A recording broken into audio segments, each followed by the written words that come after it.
Here's the 1-0 pitch. Bailey drives one, deep left field, and gone! Patrick Bailey!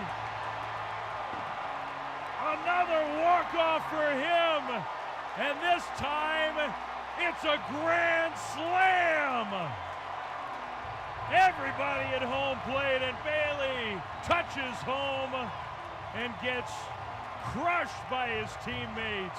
His jersey getting ripped off. A moment that he'll never forget against the Dodgers in a pennant race. Here's your host, Bill Laskey. Welcome into a Friday edition of Sportsphone KNBR as we talk about the Orange Friday magic at Oracle Park. It took the Giants 10 innings, and the rivalry is just starting as we enter September, where the Giants and the Dodgers face each other 7 times. The first game goes to the San Francisco Giants as Patrick Bailey wakes up a crowd of 40,509 and takes them all home with a grand slam to finish it.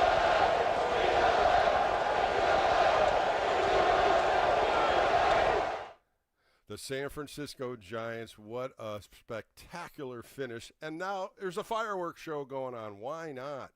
As the Dodger fans mope out of Oracle, the Giants fans are sweeping. Well, let's see it. Let's see it. We'll see if they can do it. We see it. But Patrick Bailey, what a ball game. What a ball game. A 1-0 fastball by Tanner Scott, and he hits it 388 feet deep into left field. And it was a grand slam after a couple walks, and the Giants take the first game of a 3-game series at Oracle, and now they're 75-72 on the season, a half a game behind the New York Mets, as the New York Mets lost today to the Texas Rangers. The Cincinnati Reds, that were tied with the Giants, lost to the Athletics. The Diamondbacks lost to the Minnesota Twins. And the San Francisco Giants are still winning. Oh, yes, they are winning. And what a game by Justin Verlander against Yamamoto. What a pitching duel it was. After 5 innings, both sides only had 1 hit.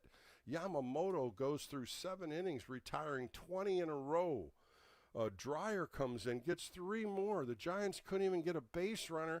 For 7 innings, 23 up, 23 down. They had an opportunity in the 9th inning. They tried to score from third base on a fly ball by Flores, and Pages put a ball right on the catcher's glove. What a throw by the center fielder. So what happens in the top of the 10th? Well, we got an arm in right field called Grant McCray, and he throws a bullet to third base. And Matt Chapman puts a tag down, and it's a double play, and the place erupted. So much magic that happened in that 9th and 10th inning, and it brought on the bottom of the 10th inning when Patrick Bailey sat there from the right side, as he's a switch hitter. And we talk about the walk-off home run he had last time, walk-off inside the park home run. Well, today it was totally different, as he sent one out to left field, and the San Francisco Giants win this one 5-1. But going back to Justin Verlander, what a game he threw. 7 innings, 4 hits, only giving up 1 earned run. That was a home run by Michael Conforto, walking 4, striking out 4, but he was competitive today. This was a playoff game, no question, with Yamamoto as well as Verlander head-to-head. 2 aces going at it. Of course, Verlander at 42 years old is competing at the highest level right now this year. Throwing 105 pitches, 67 of them for strikes, 17 first pitch strikes, and 29 hitters. And he was dialed in. The Giants just could not get another run for him. But at the same time, they got the win. And I think all Giants fans tonight on a Friday, Orange Friday, it was an exciting game. I wish I could have been there. I was telling my producer, Kyle, these are the games you wish you were at the ballpark, because these are memories. These are games against the Dodgers you never forget. And I pitched in many of these. I've pitched in so many of these Dodger-Giants rivalries in past years. But this one, when you're watching it as a fan, these are the things you just jump out of your seat and start screaming at the TV or screaming at the ballpark like 40,000 fans did tonight. A fun game. And guess what? We get to do it again tomorrow, 6:05. Logan Webb takes the hill against Clayton Kershaw. Another good game tomorrow. So let's talk about this one, though. 415-808 KNBR. I want to hear about Giants fans that were at Oracle Park. Give me a call. Let's talk about how exciting this game was sitting there and watching Patrick Bailey round those bases after he hit a grand slam. I'm Bill Laskey. This is the Sportsphone KNBR show. More coming up right here on the Sports Leader.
Giants fans, this is your hub to have your voice heard. Sportsphone KNBR. Streaming live on YouTube at KNBR 1045.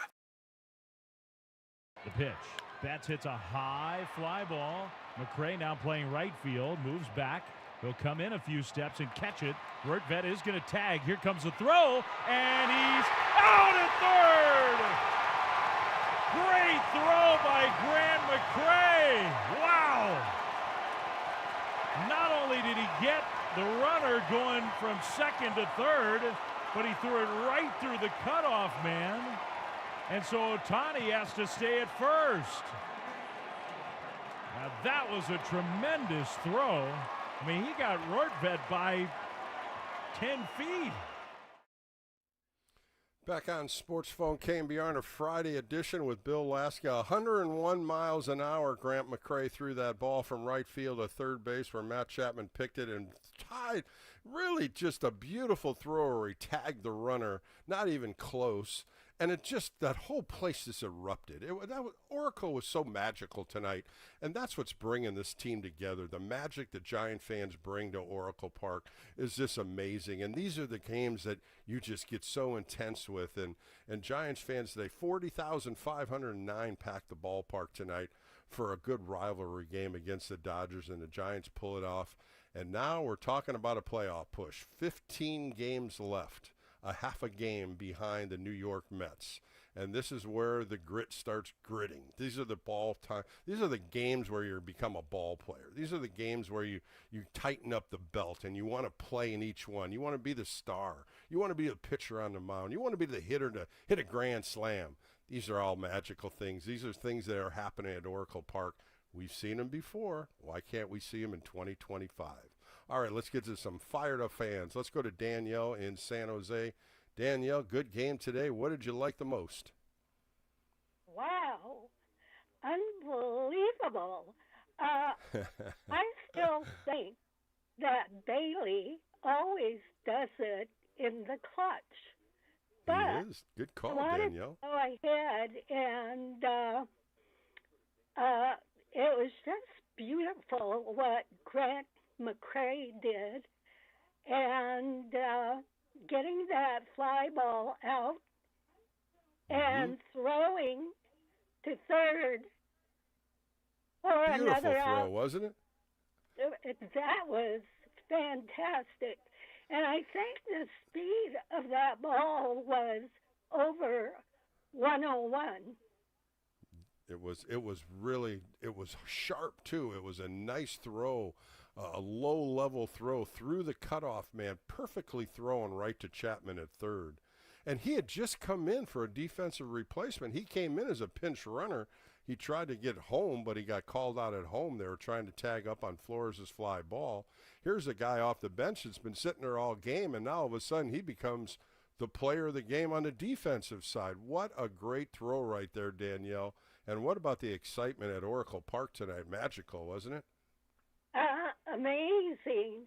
I thought Bailey is going to be the clutch hitter. For some reason, he does it every time he gets up at the last inning. But Lee... He becomes the star, right, Danielle? He becomes the star from the inside the park home run to the grand slam. 2 fantastic home runs.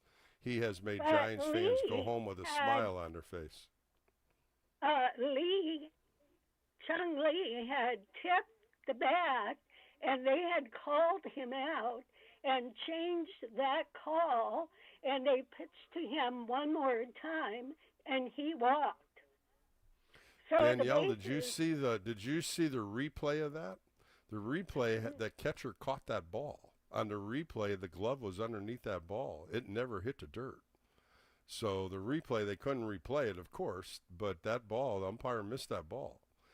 Bill Miller missed that call. Third base umpire missed that call. So it did go in the right way for Jung-Hoo Lee, and he ended up getting a walk to load the bases up. Well, he got the first, and then they intentionally walked Casey Schmidt to load the bases. But exciting times, Danielle. I'm so glad you call in. It's always great to hear your voice, and I love it when you're excited, Danielle, and you just keep that spirit going in the orange and black, okay? Sure will do. All right. Let's go to Dennis in San Jose. Dennis, you're on an exciting Sports Phone KNBR Friday night show. How are you doing this evening? Doing good, Bill. Listen, that was a great game tonight. The chemistry for the Giants are great. They're just gelling right now at the right time.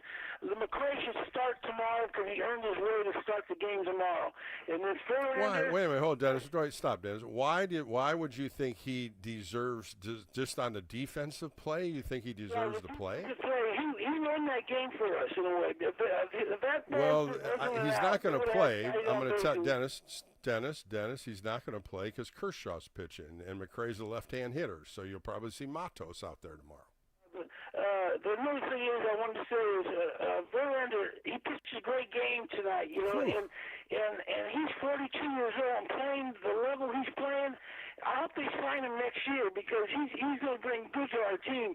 And you know, he's just a great player. He's a Hall of Fame player, and he's still got it at 42 years old. Yeah, he threw sensational tonight. He really did. 5-pitch mix, and he just really kept them off balance. The curveball and the slider, he struck out 4 guys all in the slider, Dennis. But you're absolutely right. At 42 years old, he is pitching prime baseball right now. And we'll find out. We'll find out how he pitches because they get in a playoff race. He's going to be one of those top 3, and that's what they need. They need top 3 pitchers. We'll find out this weekend with Logan Webb, Robbie Ray, and Justin Verlander all throwing against the Dodgers. And like Bob Melvin says, once we get to Arizona, we'll figure out who's starting then. But right now, those are the 3 horses he's riding with. But, Dennis, thanks for the call. It's always great to hear you being excited. Let's go to Belmont and talk to Nick. Nick, you're on a Sports Phone show. Giants win a thriller in the bottom of the 10th. What'd you think of that game? Playoff vibes, Bill. That was something else, it man. Sure was. We've had 2 or 3 of those recently, and they have been so good. But I want to talk to you about Justin Verlander. I don't know if I've seen a better pitcher overall, career everything, since like Clemens and Pedro. This is the best pitcher of our generation. I think Giants fans need to take a little seat back and start to kind of appreciate, like you said, the real horse that we have here. That was the ballsiest performance I've seen in a while, and that was just fun to watch, man. You know, when you get a guy like him at 20 years in the big leagues, and he knows what's at stake, there's no question. He's been in many World Series and won World Series with the Astros. He's pitched so many great games with the Tigers in his 20 years. He went to that bullpen today, and I guarantee he had one thing in common in his brain. I'm going to put zeros on the board.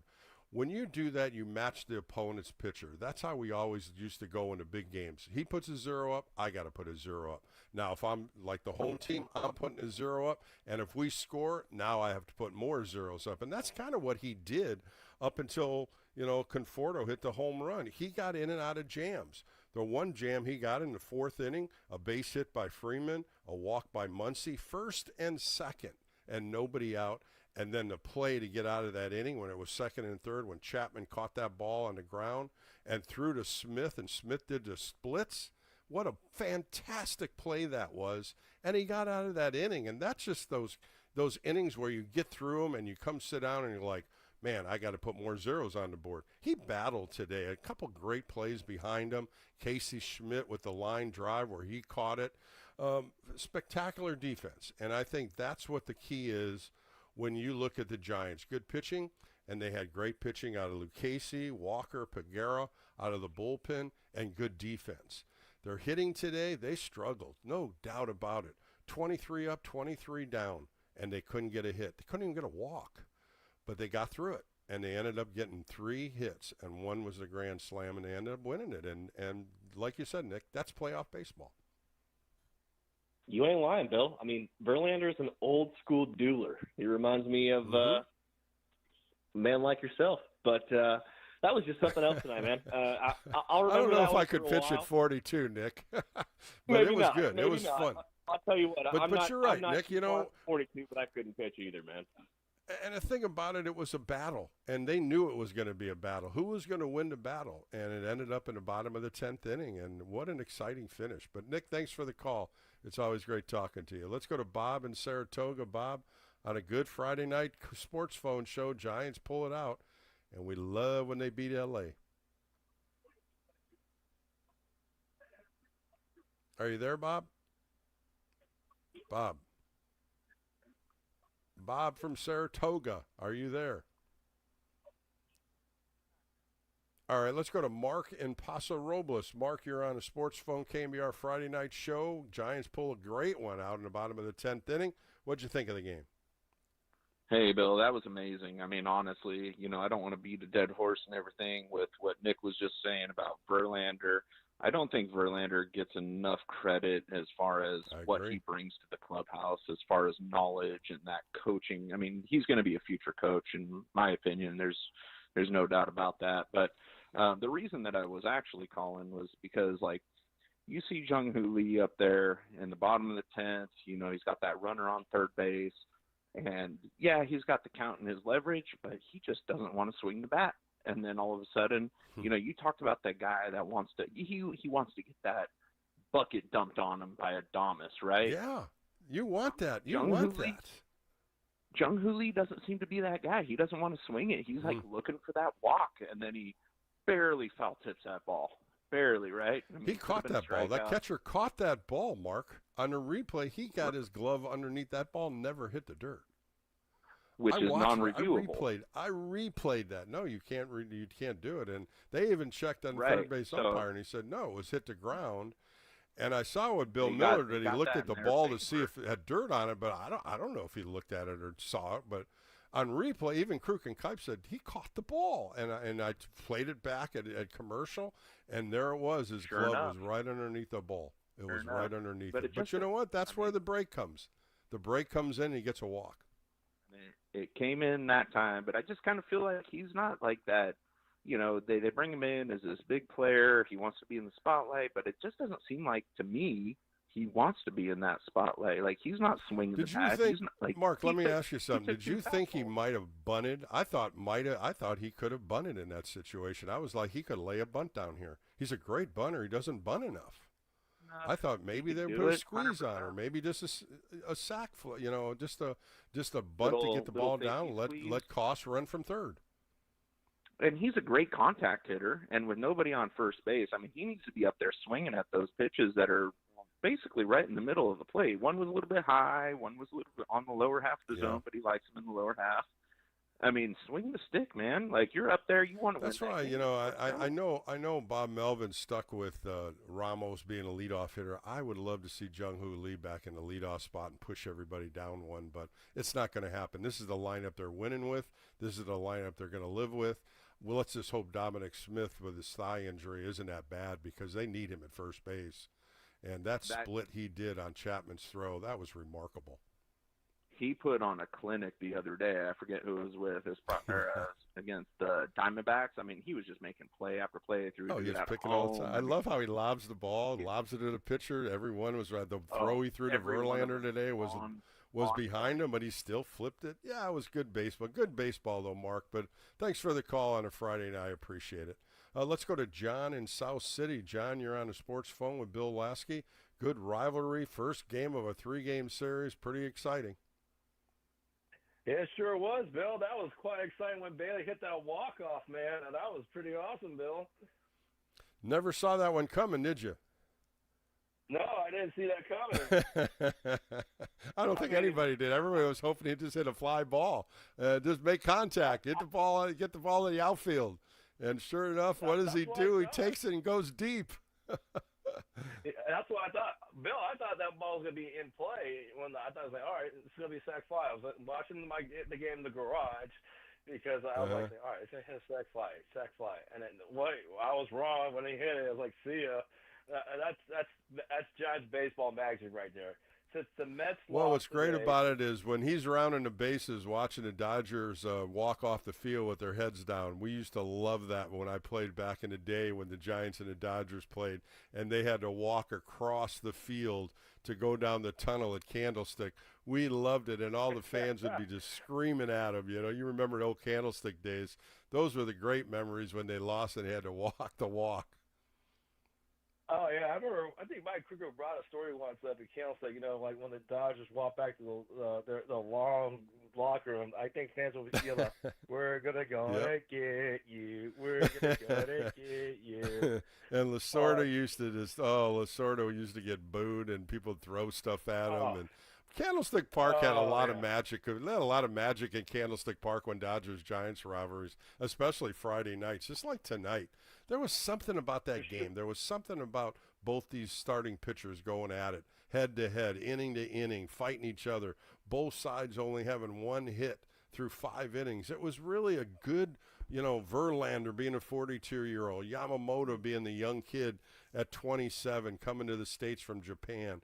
That was just a good rivalry game, and it came out on top. The Giants ended up winning in the bottom of the 10th.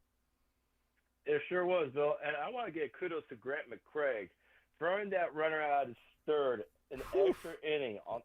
That was like, what a dart to Matt Chapman. Holy mackerel. That was huge. Yeah, that was a bullet. I wasn't seeing that. I don't think anybody saw it coming. He's got a great arm. No. I mean, when you look at him and you look at Drew Gilbert, even Matos, these are guys that have young players that have good, accurate arms. And that was a thrilling throw. How about him trying to score from home and the throw by Paez from center field was a bullet too. A couple of great throws in that 9th and 10th inning, and both from one side to another. But good, exciting baseball. It sure was. Bill, I got to ask you on that question on that McCraig play when he was on base from home. Did Williams send him, or did he go by himself? Oh, yeah. No, Williams is sending him. Williams is saying as soon as you got to try it because Paez has the best arm in the outfield, but, it was hit shallow because Flores didn't get a good fly ball in it, but he had a good running throw, and he put it right there. I mean, when you see the replay of it, it was just a line drive, just like McCray's throw was a line drive bullet. And you know what? You got to test it. Why not try to test it? What happened? McCray's one of the fastest guys they have.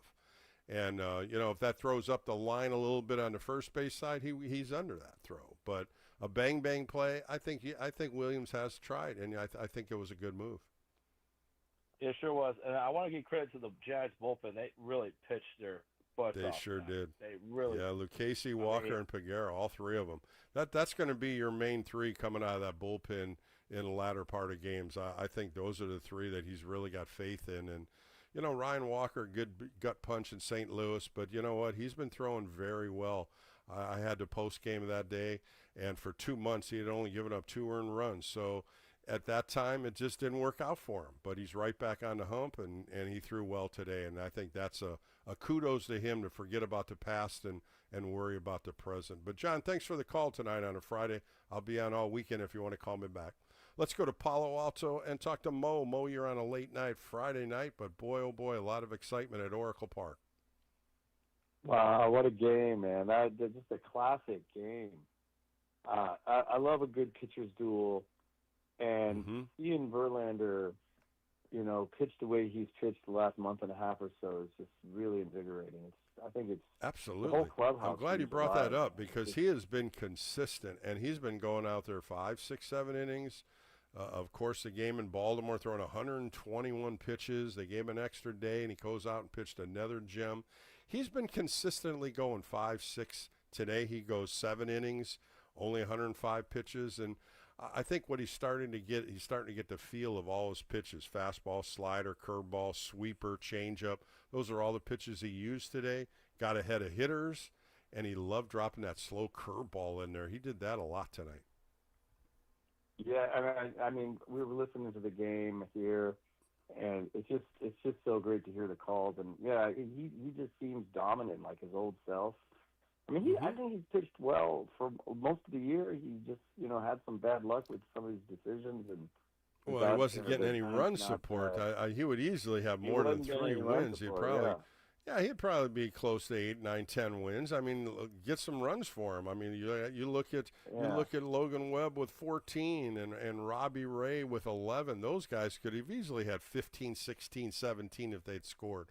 But you know what? This team doesn't worry about stats like that. They're trying to win every game right now. 15 games left. they're on a hunt to get in this wild card. No question in that clubhouse right now. That's what they're fighting to get in this wild card, and they know they got to go through the Dodgers 7 times, and this is just the first game, 6 left, and it's going to be exciting. These are going to be fun games. This is what they want. I mean, I think Bob Melvin said this is what you want. And Patrick Bailey, man, I mean, that guy, he loves these. I've watched baseball for years, and you see certain guys, his average this year has been up and down. He's hitting 220 or something like that. But man, you put him in a clutch situation, and he comes through, man. I mean.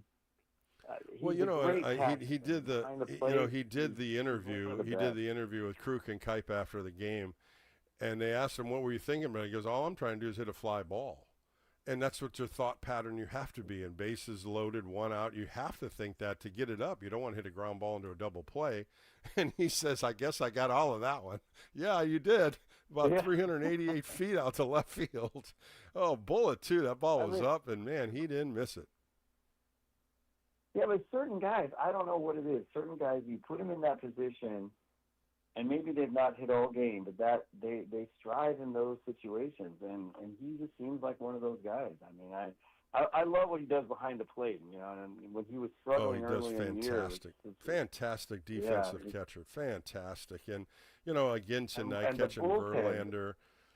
Yeah, Verlander, he really caught a good game for Verlander. They shook off. Verlander shakes off enough, but, they come back to it. They come back to what they want to throw, and Patrick's back there going, hey, you're 42 years old. You got 20 years on the hill.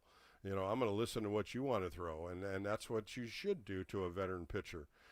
They'll go in the dugout and talk about it, no question. But, at the time when Verlander's throwing, he's got a thought pattern, not just 1 pitch ahead, 2 or 3 pitches ahead, because he's always thinking that way. Yeah, he's a Greg Maddux-like player. I mean, he's the Hall of Famer. Can't deny him. And all right, Mo. Well, thanks, man. Thanks for the call tonight, Mo. I appreciate it. Let's go to Karen from San Francisco, I do believe. How are you, Karen? Hi, Bill. How are you? I'm doing good tonight. How are you, my dear? I'm good, thank you. I just want to say congratulations to the Giants tonight. We went to a couple of games this week, and they won the first game out of the ballpark. And the second game they lost. And tonight they threw it out of the ballpark again. And we are so happy. Did you go, Karen? Oh, we were sitting at a restaurant tonight. We had them change the channel from the football game to the baseball game at the restaurant. And we sat there at the restaurant watching the baseball game. And we watched our 3rd game tonight this week.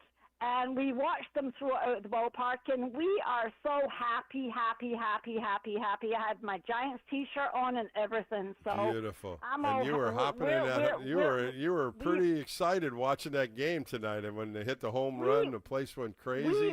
40,000 fans were going crazy, and Dodger Blue were whining. Man, we were celebrating with alcohol. I'm from Scotland. I'm from Scotland, right? So my cousin, I'm from Scotland, and over in Scotland, they equate like football games to like having to do with religion, right? Mm-hmm. So I'm like, so would the Giants be Catholic or Protestant? And he's like, my cousin's like, well, they would actually be Catholic because my dad chose them, and my dad's Catholic. so we're all Catholic, and we're all Giant fans. Well, I tell you what, I'm all for it either way you go with it, because they're winning, and that's what we want to continue to see here in the last 15 games. Yeah, it was awesome. It was pretty awesome, Bill. So we're really happy tonight, and we enjoyed our meal. I'm glad you called in, Karen. Thank you.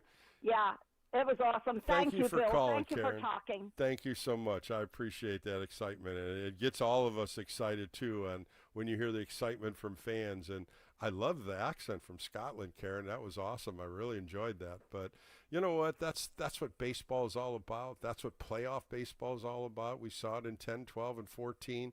But there's something about this team, and we've heard about it all year. Bob Melvin talks about it. He was just on the postgame saying, this is the most electric celebration we've had in this clubhouse the entire year. He said they are going nuts in that clubhouse, which brings the team together.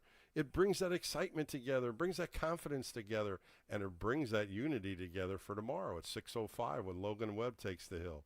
All right, let's go back to Bob in Saratoga. Bob, you're on a late night sports phone. Good baseball game tonight, Bob. Are you there? Bob, are you there? Bob, we're striking out on you again, Bob. Bob, are you there? All right, we're striking out on Bob today. All right, let's go to Berkeley and talk to Andrea. I know Andrea will pick up. How are you tonight, Andrea? Oh, I'm doing great. How are you? Well, after those kind of games, you love doing post-game shows. You hear the excitement from fans. You see it, 40,000 fans at the ballpark going crazy. Everybody standing up, cheering. That's playoff baseball, Andrea. Oh, yeah. I mean, today was kind of a magical baseball game. Earlier in the day, I watched the Mets and the Rangers with Jacob deGrom pitching, who used to, as you know, be a Met, and he pitched really well. And Bruce Bochy also, he's the manager of the Rangers now. So it was kind of a trip down memory lane. I watched that same game. That was a fun game. The Rangers scored 6 runs in the top of the first inning, and I was like, boy, look at the Mets hanging their heads here. Boy, they're just struggling. They've lost 7 in a row. I know. Yeah, and the Giants are just like, I think, a half game behind them for the wild card in terms of losses. So Andrea, what's going on with your Mets? I know you're a big Met fan, so what is going on with them? Yeah, I'll have to take a closer look. I mean, timing is life. Life is timing. And clearly, they're not getting hot at the right time. And well, that's okay. Let them stay cold. Let the Giants just go right by them. I think that's what we need to see here, especially playing the Dodgers 6 more times. And then we got Arizona 3 more times before they finish out with St. Louis and Colorado. But it was just a fun game. The whole thing was set up by Verlander and Yamamoto in a pitching duel. And those are the kind of games, when you get in playoff baseball, you watched a lot of them, Andrea. The pitchers start working magic. And, boy, they were magical today. With all the pitches they were throwing, Yamamoto was just outstanding with the splitter, the elevated fastball, the breaking ball. He kept them off balance. Well, he walked off the mound after 7 innings, retiring 20 in a row. He was pretty good tonight.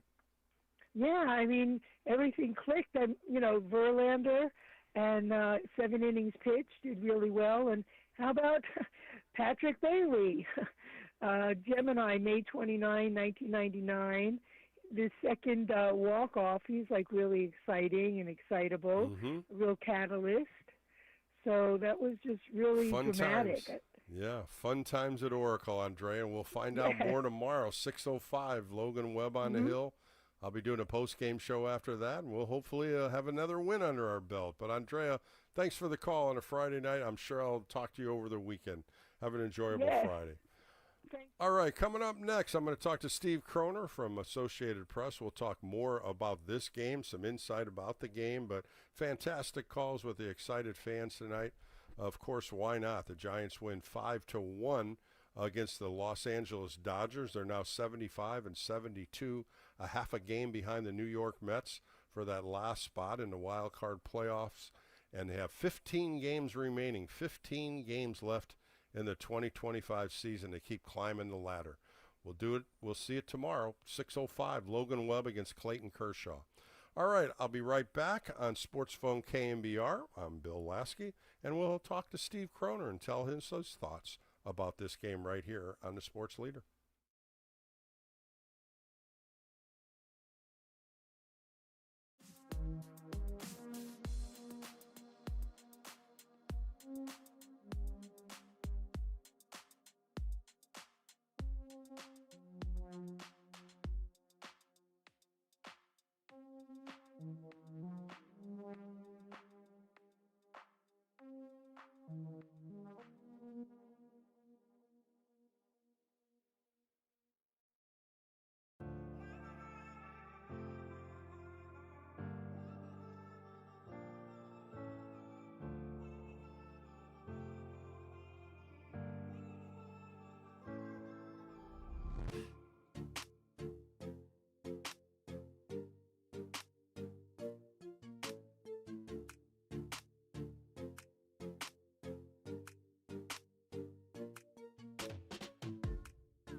Giants fans, this is your hub to have your voice heard. Sportsphone KNBR. Streaming live on YouTube at KNBR 1045.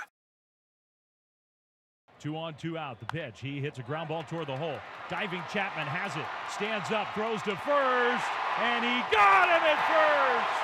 Wow, what a play! Dom went into the stretch, and he's slow to get up from the ground.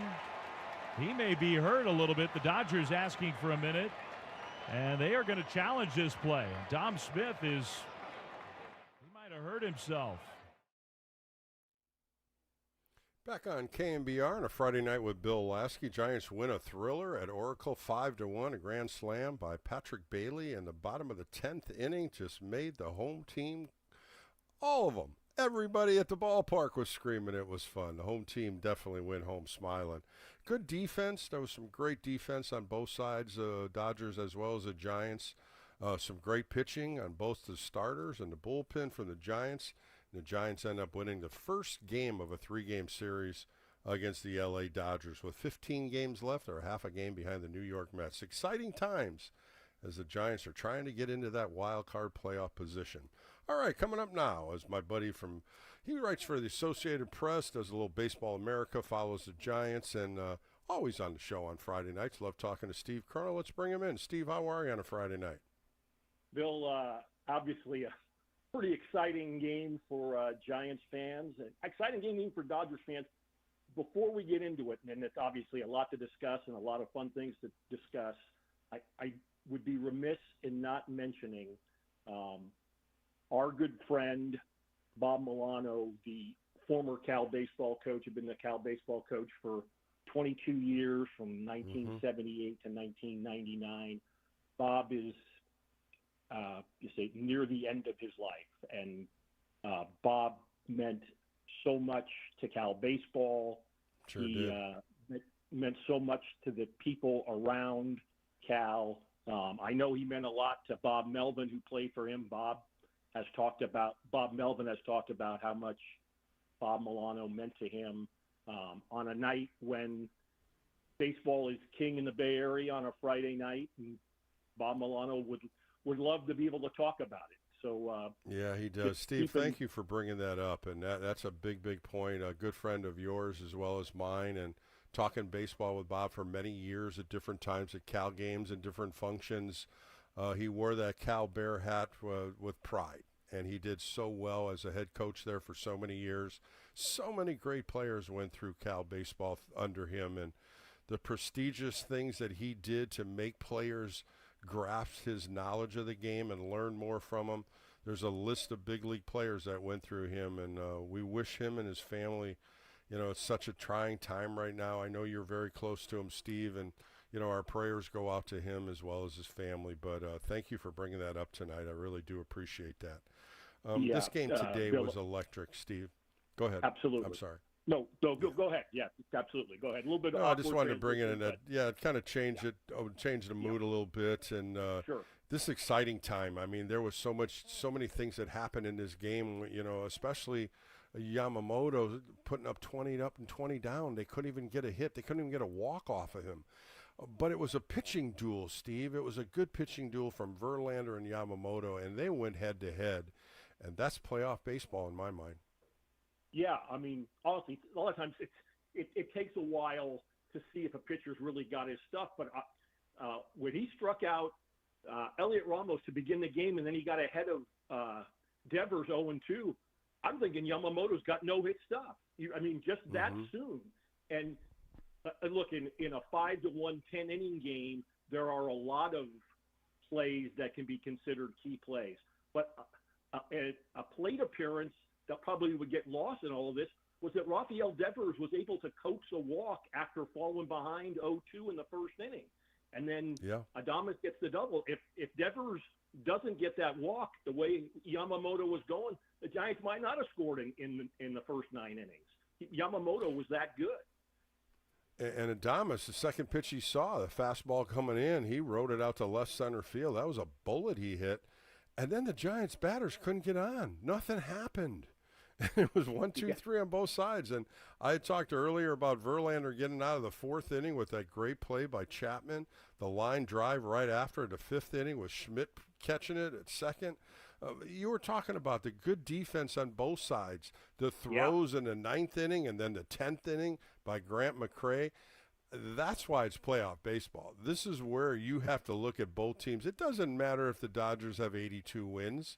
The Giants are looking at them going, we have to go through you. We just went 2 out of 3 against the Diamondbacks. We got to come. They know what's at stake. The Giants definitely do. And this was one of those games where Verlander led the charge. He led the charge. Now you got Logan Webb and Robbie Ray, the 3 horsemen. And that's how Bob Melvin set this up. Yeah, and you know what? The Giants and Dodgers still have 6 more games over the next 9 days. And it's almost – you almost have to take a step back when I say this, but they very well could have 3 more games after these 6th and the 9th. If the Giants can pass the Mets and not have the Reds and the Giants get the 3rd wild card, they very likely would play the Dodgers in the wild card round. All 3 of those games, that's 2 out of 3, would be in L.A. Yeah, that's a good point. Yeah. It's not that – you know, a week and a half ago even, to even think that, you'd say, what are you drinking or smoking? But it's absolutely legit right now.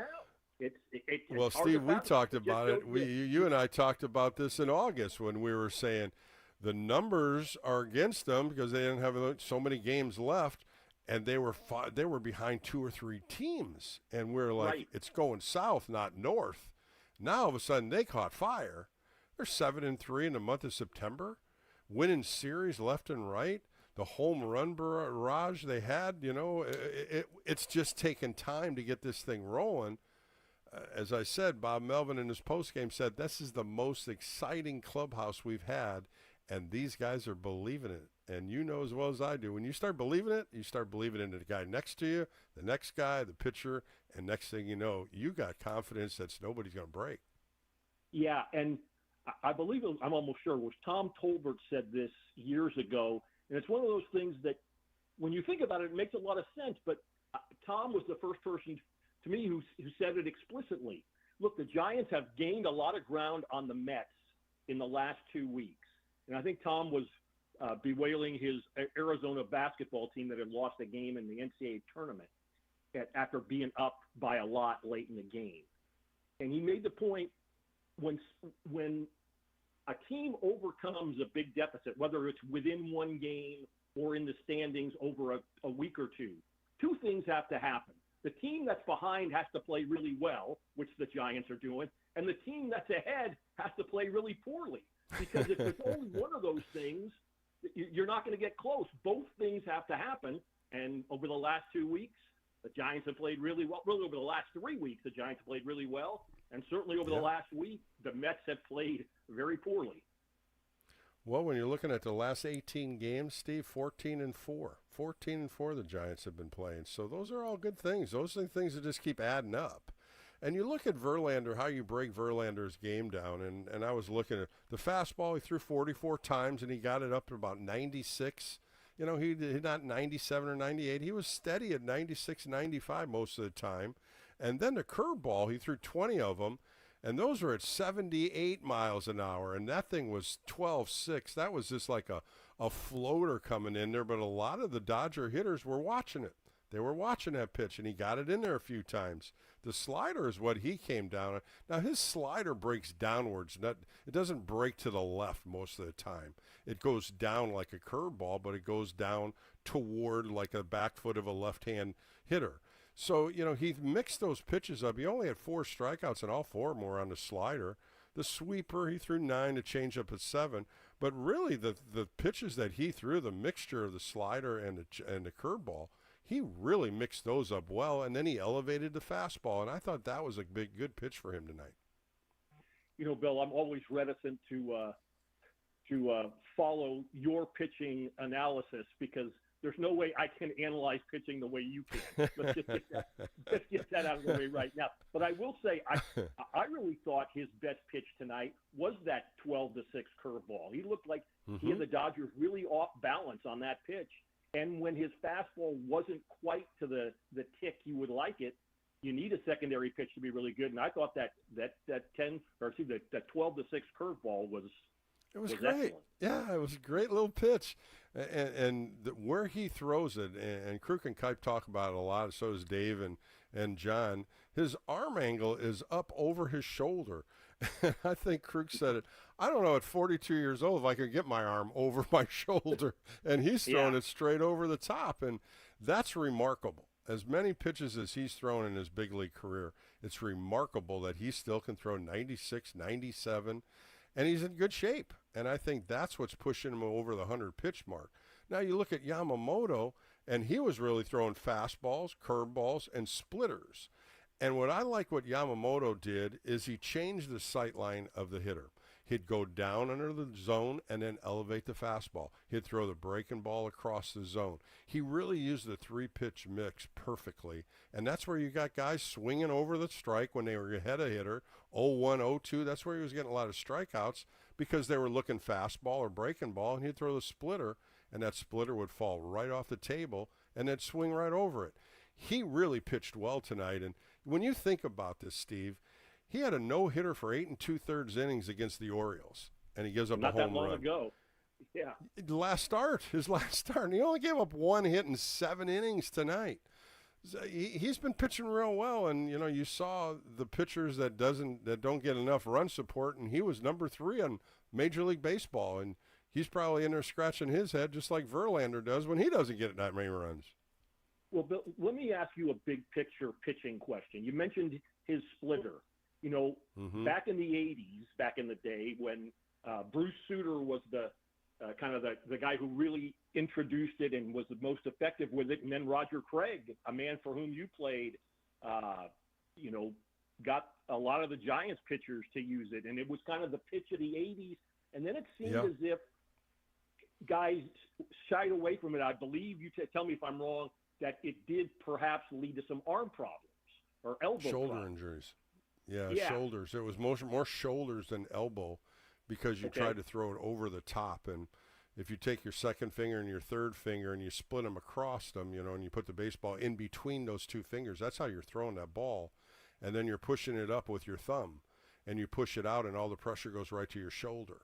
And the best pitchers, just like you said, a Jack Morris, like a Scotty Gereltz, if you can picture where their release is, it's straight over the top over their head. Like Verlander. Verlander would probably be the perfect person to throw a split finger because he comes straight over the top. Yamamoto, look where his release point is. Mike Scott's another one. Guys like that back in the 80s that had good ones. Mike Lacoste, another one. Where their release was is where the best pitch came from. And that's where that split finger comes from. It's straight over the top and the ball goes straight down, sort of like a curveball, but it comes in more like a fastball and then drops.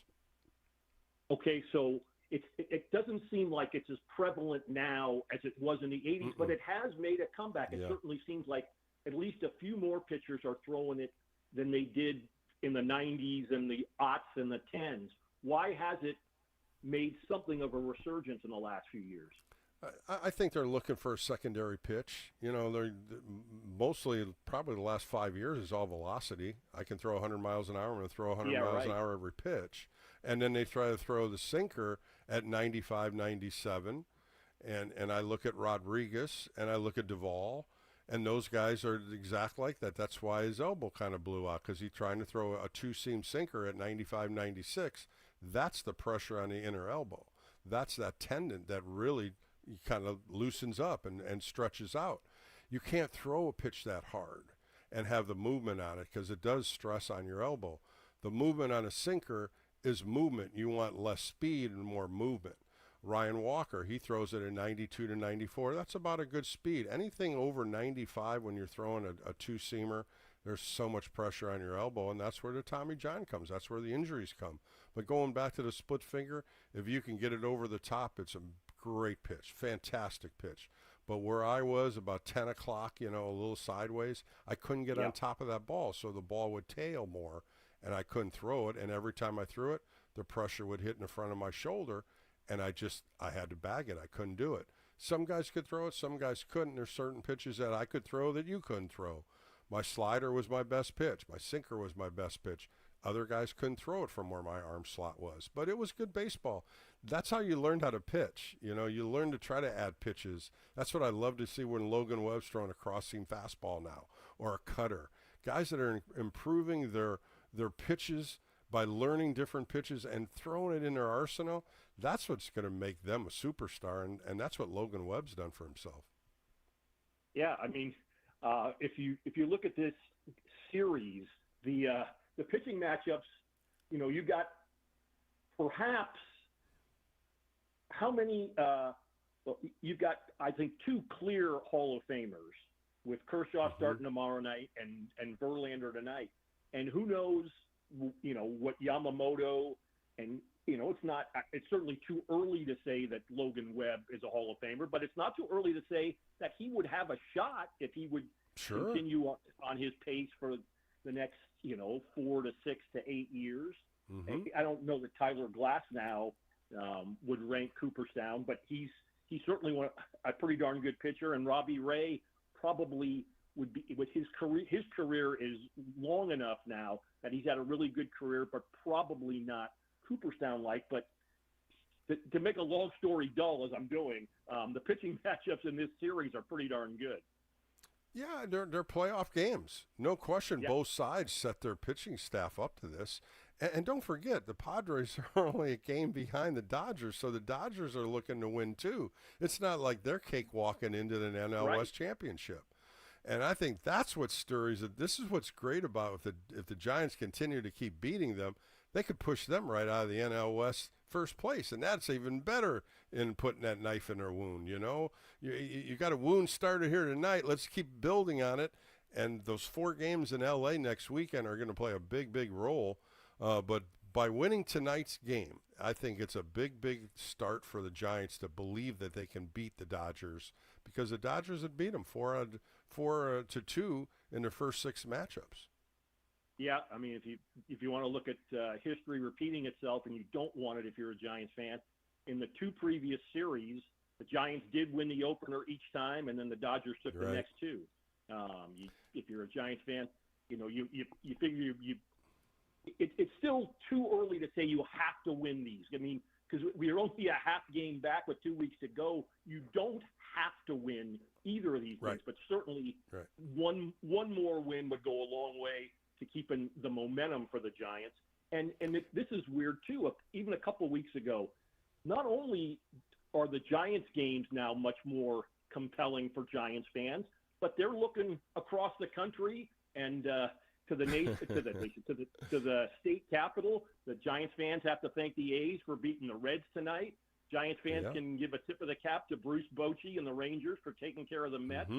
The Diamondbacks lost tonight, and you talk about a game that could come back. That was a wild game in Minnesota. I was watching that. That was wild. That was some fun baseball. The Twins came back in that game several times, and they won in the bottom of the 9th. And I do believe the Diamondbacks scored 4 in the top of the 9th, and they came back and scored 5. That was exciting. Oh, was it 3? I mean, yeah, it was 3. But yeah, either way, and I believe the Cardinals lost too. You know, again, 2 weeks ago, who would have thought Giants fans would be scoreboard watching?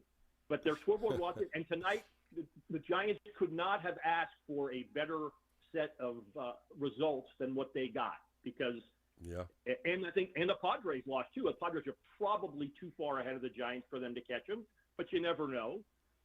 So tonight was almost a perfect night if you're a Giants fan, if you're watching results not only at Oracle Park, but around Major League Baseball. Well, Steve, we'll end it now, and thank you again for your thoughts about Bob, and let's hope prayers will calm the waters there. It's a tough time for their family, and he was such a good man and so good to baseball at Cal. Yeah, good to baseball, good to Cal, and good to a lot of people, particularly myself. So hats off to Bob. Well, Steve, we'll talk next week. Have a good week, and I'll be in touch, Steve. But thanks for your time tonight. Thank you, Bill. That was Steve Kroner on the Sportsphone KNBR show. I want to thank my producer, Kyle Haar, as we finish up the show tonight. I'll be on tomorrow. Extra inning postgame show will follow the 6:05 game where Logan Webb's going to take the hill against Clayton Kershaw in Game 2 of a 3-game series. And then they finish out with a 105 game on Sunday, Robbie Ray against Tyler Glasnow. Then the Giants will travel to Arizona for 3 and 4 against the Dodgers to finish their last road trip.